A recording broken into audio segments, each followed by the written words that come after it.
It's 2024. How do you approach getting music out there now? You know what's funny is some people will tell you it's like the best time for music, and some people will tell you it's the hardest time, or the best time to break artists, and some people tell you the hardest time for break artists. Where do you? I think it's both. I think it can be, for some people, it can be the best. I think that if you're young and proficient in social media strategy, it's the best time for you. If you're a purist that just is a studio rat and makes the best art, it's a hard time for you. Right. Because if you don't have that, you can have the best music, but if you don't have that social media shit locked right now, it's very, very difficult to shoot through. There's go ahead. Where there's just few cases of when it does. Yeah, I do. It's hard. You gotta. I keep telling people this all the time now. We're no longer in the music business. We're in the media business. Yeah, 100%. It is what it is. It is what it is. The sooner you accept that, the easier this is gonna get for you. Yeah. But it's not second nature to everybody. Mm-hmm. And you're right. If you're a pure, I shouldn't say if you're a pure artist, because I think there are pure artists who understand the content game. But if you are that kind of, that's not your bag, you gotta find someone who can make that.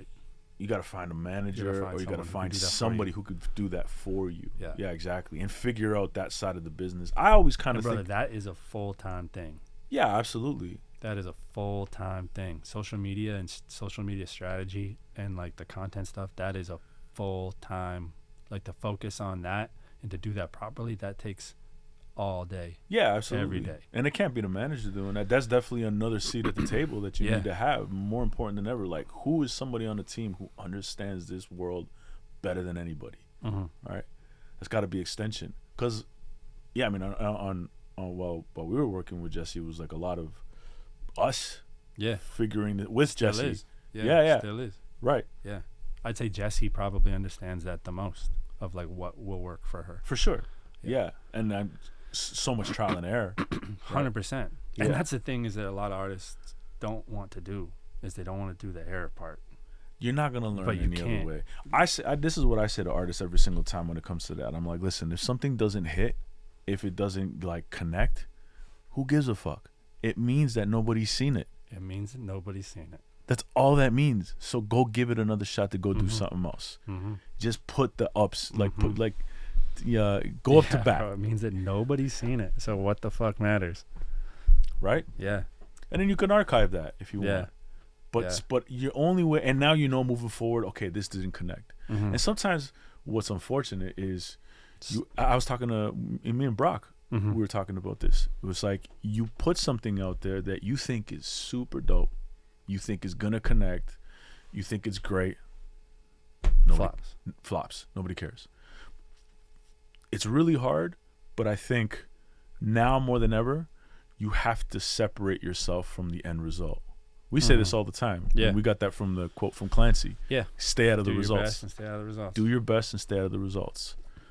And I love that. The crazy part about that is that you can... Clancy, my fucking witness. I love that. Yeah. What were you going to say? I was going to say the crazy thing about about social media game right now is like, you could put that piece of content out and it could flop, and you could put that same piece of content out tomorrow and it could not.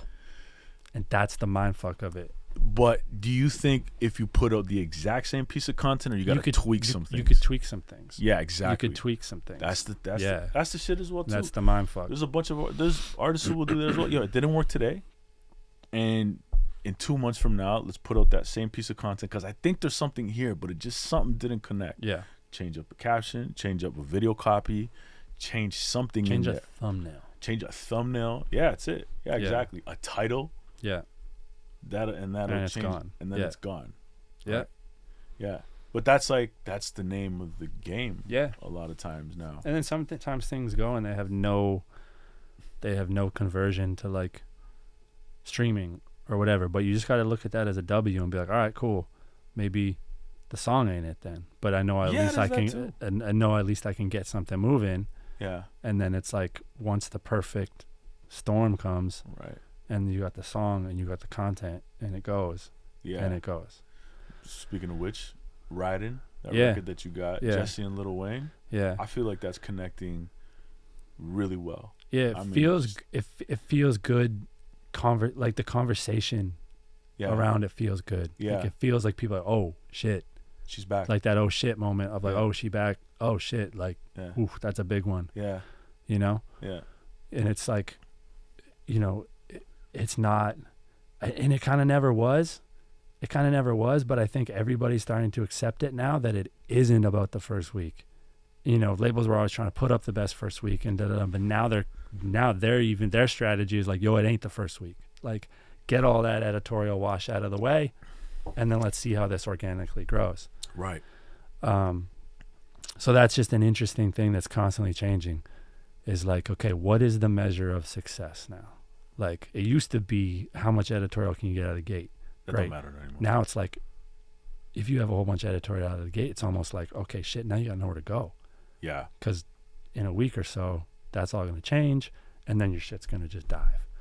For those who don't know, editorial being like getting your song on playlists. Yeah. Which is always, like, you always want that. You want your shit in front of new eyes and new ears. Yeah, of course. But it doesn't, now more than ever, an artist should know this as well too, and managers and executives that are coming into the game, is like, just because you don't land on a New Music Friday, it's not the end of the world. No, like that, and that's not the pinnacle either. No. Like, it's cool to get a billboard at Times Square, Dundas Square. Nobody's looking at that billboard, and I can probably say that, like, nobody is looking at that billboard and then going and listening. Yeah, and I don't want to diminish that. It is an accomplishment. Yeah, for artists to get that. It's notoriety. It's for sure. It's a good look, but it doesn't. That's not going to move the needle for you. No. And the editorial as well won't move the needle for you necessarily either. It's just a different day, right? And really, what moves the needle is the volume.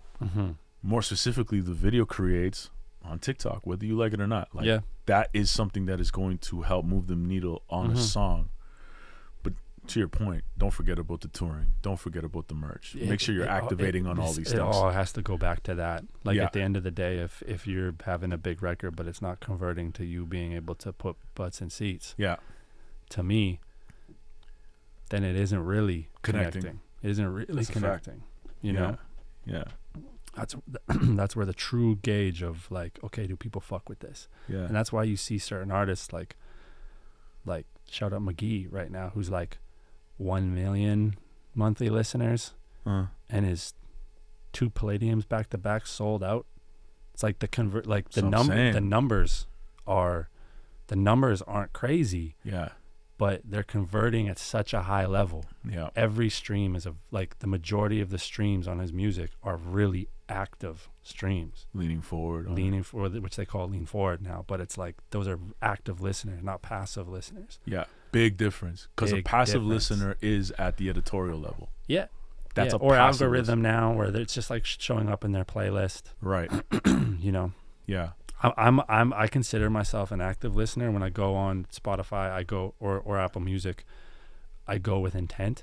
And I'm not saying that to be safe, because I literally listen to Spotify on my phone, and when I'm in the car, I'm usually on Apple Music, because me and my wife share an account.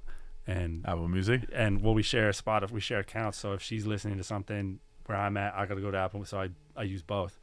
But it's like, I go with intent. I go find an album, I find an artist, I listen.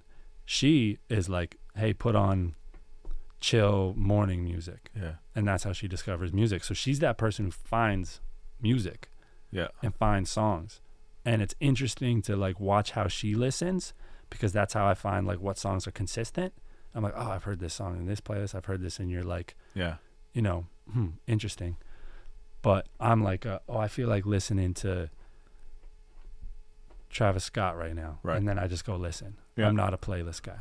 Yeah, exactly. Might be my age. I don't think so. I don't know. Maybe. You know? Maybe. I don't know, man.